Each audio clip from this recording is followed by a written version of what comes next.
Among the 5 pillars of Islam, Hajj and Umrah hold a special place, beckoning Muslims to embark on a spiritual journey to the holy city of Mecca in Saudi Arabia. While Hajj is an obligatory pilgrimage performed once in a lifetime by physically and financially capable Muslims, Umrah is a voluntary pilgrimage that can be undertaken at any time of the year. Despite being non-obligatory, Umrah carries immense significance in Islam. Volume 3, Book 27, Number 1, narrated by Abu Hurairah. Allah's Apostle said, "The performance of Umrah is an expiation for the sins committed between it and the previous one, and the reward of Hajj Mabrur, the one accepted by Allah, is nothing except paradise." Volume 3, Book 27, Number 2, narrated by Ibn Jurayj. Ikrimah bin Khalid asked Ibn Umar about performing Umrah before Hajj. Ibn Umar replied, "There is no harm in it." Ikrimah said, Ibn Umar also said, "The Prophet had performed Umrah before performing Hajj." Volume 3, Book 27, Number 3, narrated by Ikrimah bin Khalid. I asked Ibn Umar the same, as above. Volume 3, Book 27, Number 4, narrated by Mujahid Ursa bin Azubair. And I entered the mosque of the Prophet, and saw Abdullah bin Umar sitting near the dwelling place of Aisha, and some people were offering the duha prayer. We asked him about their prayer, and he replied that it was a heresy. He, Ursa, then asked him how many times the Prophet had performed Umrah. He replied 4 times, one of them was in the month of Rajab. We disliked to contradict him. Then we heard Aisha, the mother of faithful believers, cleaning her teeth with siwak in the dwelling place. Ursa said, O mother of the believers, don't you hear what Abu Abdurrahman is saying?" She said, "What does he say?" Ursa said, "He says that Allah's Apostle performed 4 Umrah, and one of them was in the month of Rajab." Aisha said, "May Allah be merciful to Abu Abdurrahman. The Prophet did not perform any Umrah except that he was with him, and he never performed any Umrah in Rajab."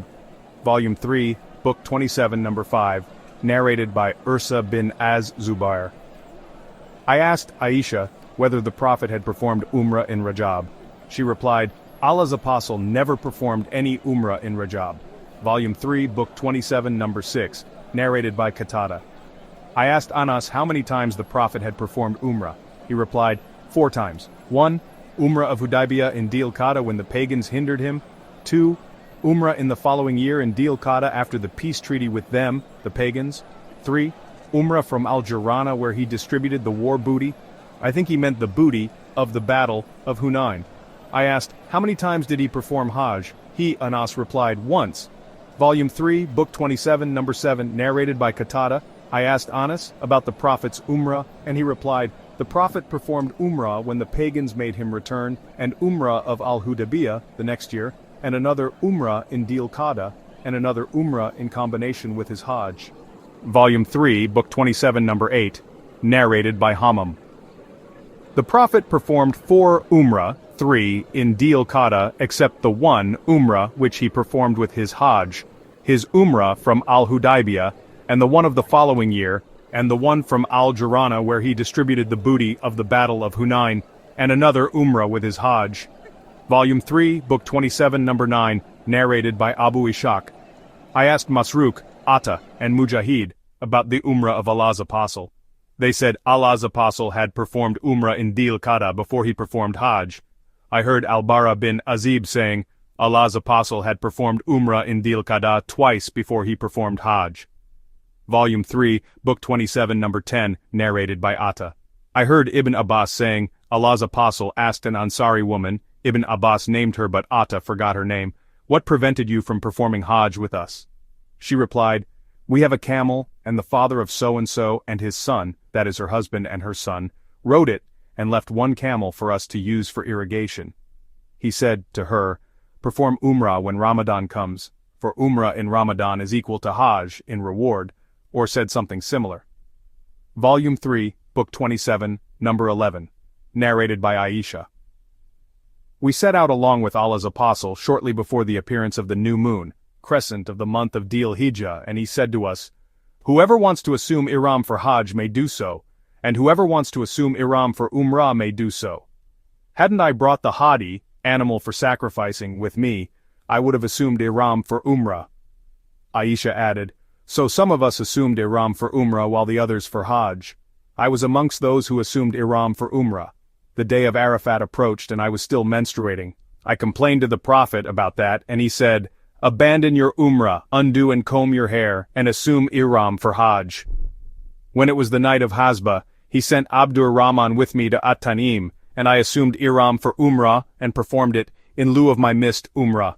Volume 3, Book 27, Number 12, narrated by Amr bin Aus. Abdul Rahman bin Abu Bakr told me that the Prophet had ordered him to let Aisha ride behind him and to make he perform Umrah from At-Tanim. Volume 3, Book 27, Number 13, narrated by Jabir bin Abdullah. The Prophet and his companions assumed ihram for Hajj, and none except the Prophet and Talha had the Hadi with them. Ali had come from Yemen and he had the Hadi with him. He, Ali, said, "I have assumed ihram with an intention like that of Allah's apostle has assumed it." The Prophet ordered his companions to intend the ihram with which they had come for Umrah, to perform the tawaf of the Kaaba, and between Safa and Marwa, to get their hair cut short and then to finish their ihram, with the exception of those who had the Hadi with them. They asked, "Shall we go to Mina, and the private organs of some of us are dribbling, if we finish ihram and have sexual relations with our wives?" The Prophet heard that, and said, "Had I known what I know now, I would not have brought the Hadi. If I did not have the Hadi with me, I would have finished my ihram." Aisha got her menses and performed all the ceremonies of Hajj, except the tawaf. So when she became clean from her menses and she had performed the tawaf of the Kaaba, she said, "O Allah's apostle, you, people, are returning with both Hajj and Umrah, and I am returning only with Hajj."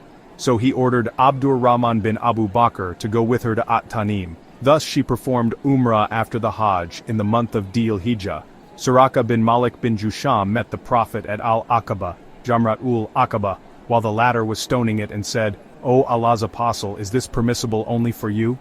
The Prophet replied, "No, it is forever, that is, it is permissible for all Muslims to perform Umrah before Hajj." Volume 3, Book 27, Number 14, narrated by Aisha. We set out with Allah's apostle shortly before the appearance of the new moon of Dhul Hijjah, and he said, "Whoever wants to assume ihram for Umrah may do so, and whoever wants to assume ihram for Hajj may do so. Had not I brought the Hadi with me, I would have assumed ihram for Umrah." Some of the people assumed ihram for Umrah while others for Hajj. I was amongst those who had assumed ihram for Umrah. I got my menses before entering Mecca and was menstruating till the day of Arafat. I complained to Allah's apostle about it. He said, "Abandon your Umrah, undo and comb your hair, and assume ihram for Hajj." So, I did that accordingly. When it was the night of Hasba, day of departure from Mina, the Prophet sent Abdur Rahman with me to At-Tanim. The sub-narrator adds, he, Abdur Rahman, let her ride behind him, and she assumed ihram for Umrah in lieu of the abandoned one. Aisha completed her Hajj and Umrah, and no Hadi, Sadaqah, charity, or fasting was obligatory for her. Volume 3, Book 27, Number 15, narrated by Al-Aswad. That Aisha said, "O Allah's apostle, the people are returning after performing the two nusuks, that is Hajj and Umrah, but I am returning with one only." He said, "Wait till you become clean from your menses and then go to At-Tanim, assume ihram, and after performing Umrah, join us at such and such a place. But that is the reward if Umrah is according to your expenses or the hardship which you will undergo while performing it." Volume 3, Book 27, Number 16, narrated by Aisha. We set out assuming the ihram for Hajj in the months of Hajj towards the sacred precincts of Hajj. We dismounted at Sarif, and the Prophet said to his companions, "Whoever has not got the Hadi with him and likes to make it as Umrah, he should do it, but he who has got the Hadi with him should not do it." The Prophet and some of his wealthy companions had the Hadi with them, so they did not finish ihram after performing the Umrah. The Prophet came to me while I was weeping. He asked me the reason for it. I replied, "I have heard of what you have said to your companions, and I cannot do the Umrah." He asked me, "What is the matter with you?" I replied, "I am not praying."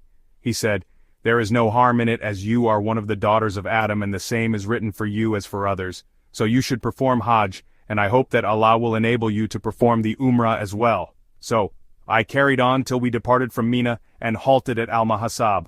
The Prophet called Abdur Rahman and said, "Go out of the sanctuary with your sister and let her assume ihram for Umrah, and after both of you have finished the tawaf, I will be waiting for you at this place." We came back at midnight and the Prophet asked us, "Have you finished?" I replied in the affirmative. He announced the departure and the people set out for the journey, and some of them had performed the tawaf of the Kaaba before the morning prayer, and after that the Prophet set out for Medina. Volume 3, Book 27, number 17. Narrated by Safwan bin Yala bin Umayyah from his father, who said, "A man came to the Prophet while he was at Jirana. The man was wearing a cloak which had traces of kaluk or sufra, a kind of perfume. The man asked the Prophet, 'What do you order me to perform in my Umrah?' So Allah inspired the Prophet divinely, and he was screened by a place of cloth. I wished to see the Prophet being divinely inspired. Umar said to me, 'Come, will you be pleased to look at the Prophet while Allah is inspiring him?' I replied in the affirmative. Umar lifted one corner of the cloth, and I looked at the Prophet, who was snoring. The sub-narrator thought that he said, the snoring was like that of a camel. When that state was over, the Prophet asked, 'Where is the questioner who asked about Umrah? Put off your cloak and wash away the traces of kaluk from your body and clean the sufra, yellow color, and perform in your Umrah what you perform in your Hajj, that is the tawaf round the Kaaba and the sa'i between Safa and Marwa.' Volume 3, Book 27, number 18. Narrated by Hisham ibn Urwa from his father, who said, 'While I was a youngster, I asked Aisha, the wife of the Prophet, what about the meaning of the statement of Allah, verily, the mountains, as Safa and Al-Marwa, are among the symbols of Allah. So it is not harmful if those who perform Hajj or Umrah of the house, Kaaba at Mecca, to perform the going, tawaf, between them. 2.158.